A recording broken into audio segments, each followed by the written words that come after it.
Kaya po, isa sa mga solusyon ng problemang ito ay ito po yung tinatawag nating VLAN.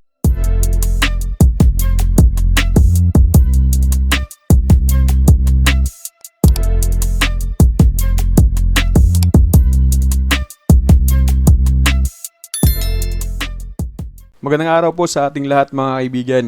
Ngayon mga kaibigan ay pag-uusapan ho natin ito pong tungkol sa tinatawag hong VLAN. So iilan kasi sa ating mga developer mga kaibigan ay recommended din yung paggamit din ng VLAN pero hindi po lahat. So dahil po dyan mga kaibigan ay naisipan ko din po na mag-explore or mag-research ng kaunti. Kasi din po ako ay hindi ko rin po maintindihan ano ba talaga yung VLAN, ano ba yung function, ano ba yung maganda sa VLAN mga kaibigan.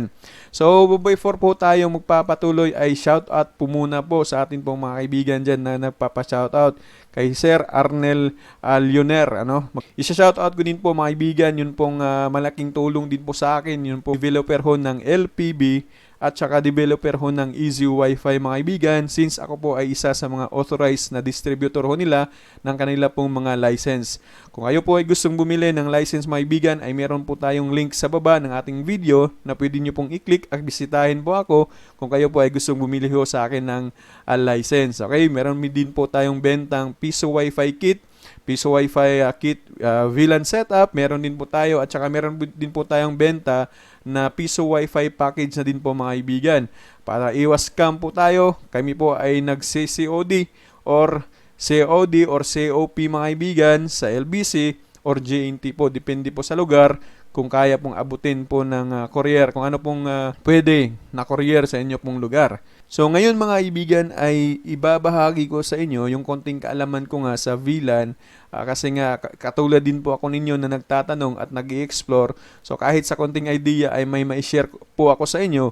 Kung may pagkakamali man, kung may kulang man, ay pwede ho tayong magkomento sa atin pong comment section sa baba ho ng video na ito mga kaibigan. Ay welcome ho tayong lahat kung ano mang gusto nating i-komento sa video na ito. So ngayon, what is VLAN? So may mga nagtatanong sa ating mga kaibigan dyan na ano ba yung VLAN? Ano bang ibig sabihin ng VLAN? Ito po yun mga kaibigan, Virtual Local Area Network. Okay? So kahit naman po maintindihan natin yung bawat letra po ng VLAN na po niyan mga kaibigan na hindi ibig sabihin na alam na ho natin kung ano yung kagandahan ng VLAN, kung bakit VLAN. Okay?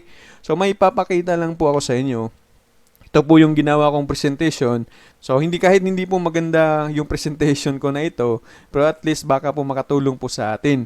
Yung mga nagbi-blink po dyan mga kaibigan, yun po yung pag-broadcast ng network or yan po yung daloy ng data, yung internet mga kaibigan. Meron po tayong dalawang switch po dyan at marami pong gumagamit. Lalong-lalo na mga kaibigan, kung meron pong magkoconnect po dyan sa mga switch, magdadagdag pa po dyan, ay magiging congested po daloy yun ng ating internet. Yun po yung dahilan sa pagbagal ng ating internet mga kaibigan. So ito po yung kadalasang setup na ginagamit ho natin mga kaibigan.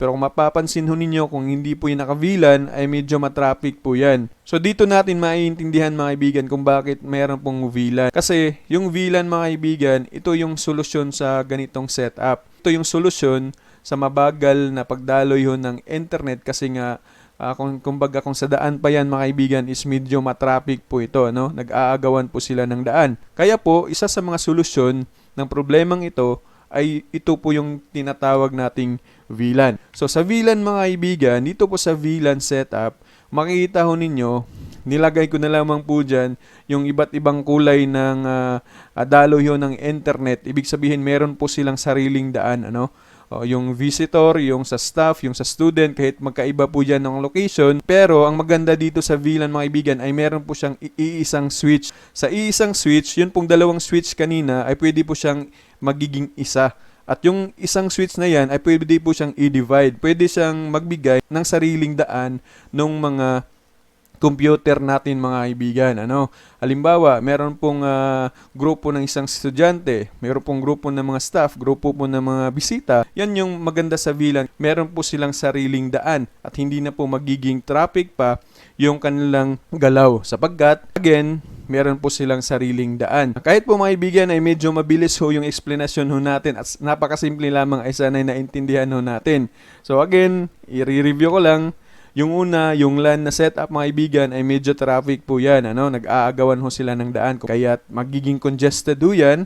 At yan yung dahilan na mabagal ho yung daloy ho ng internet.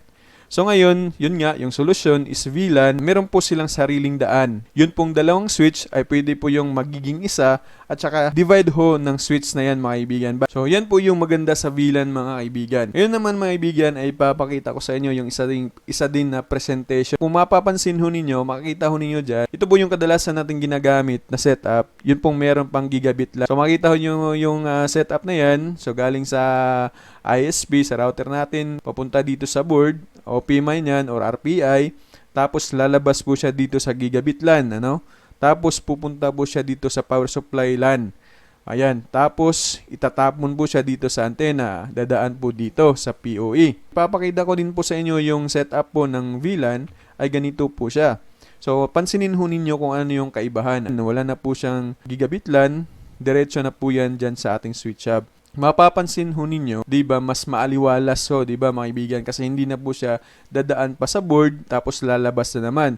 So ngayon, pansinin ho ninyo yung dalawa, yung setup po ng VLAN at saka hindi po naka-VLAN. So ayan na po mga kaibigan, yung dalawang larawan po na yan. So makikita ho ninyo dito sa left side, yan po ay may gigabit LAN pa. Papasok pa po yung internet dyan, lalabas sa gigabit LAN. While sa VLAN ng mga kaibigan ay nandyan na po sa switch lahat, dyan na po siya dadaloy yung ating pong data or internet.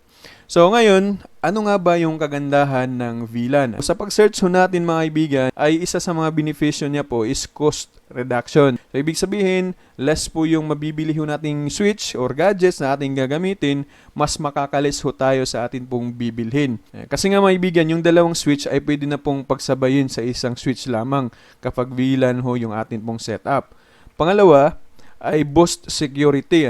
Pag mayroon po tayong sensitibong mga files na mga sekreto na nasa atin pong computer, secured po siya pag naka-VLAN ho tayo. At ngatlo, na well performance. Mas maganda yung performance mga kaibigan kung naka-VLAN setup ho tayo. So, ang tanong ho ngayon, maganda nga ba siya sa atin pong piso Wi-Fi? So, kung makikita ho ninyo mga kaibigan, ay isa po sa mga benepisyo ng VLAN is well performance po mga kaibigan. Better performance po mga kaibigan. Ibig sabihin, maganda ho talaga kapag gagamit ho tayo ng VLAN kasi nga less traffic po mga kaibigan, hindi na po magiging congested po yung daloy ng atin pong mga internet.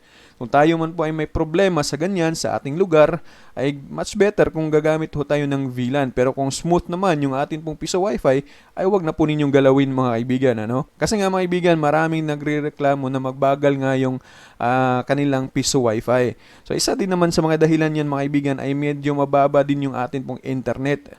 Yung iba may 5 Mbps, 10 Mbps. Siyempre, mag-e-expect ho tayo ng lag mga kaibigan. Kasi meron din naman pong feedback mga kaibigan na naka-VLAN setup na nagre-reklamo pa din kasi nga daw mahina pa din yung kanyang piso Wi-Fi or medyo lag yung kanilang nilalarong mga games na kanilang mga customer.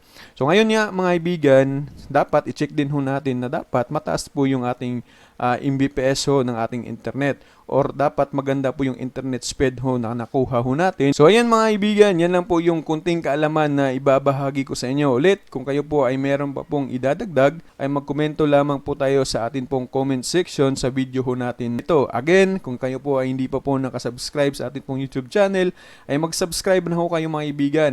Kung kayo po ay hindi pa po nakahit sa atin pong notification bell, ay mas maiging i-notify na po ninyo para po sa susunod pa na atin pong mga videos. Mga kaibigan, mag-ingat ho tayo sa panahon ho natin ngayon. Again, magandang araw po sa inyong lahat and God bless us all.